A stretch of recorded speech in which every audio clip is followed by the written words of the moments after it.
سلام بابا. سلام خودی بابا. نه ترس بابا جون، نه ترس قربونت بشم.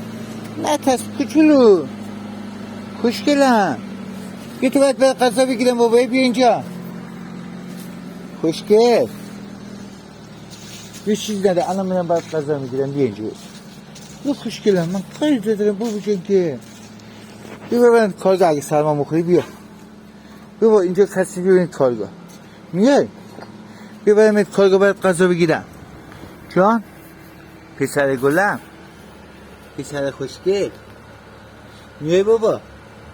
سرما مخوری اینجا اونجا همه چیز هست. بیا ببرم کارگاه بابا. بیا خوشگل. میبینیم کارگاه بابا. قربون چشه خوشگله. کجا رفتی جان؟ می بابا ببرم کارگاه. بخاری هم از همه چیز گرمی. بیا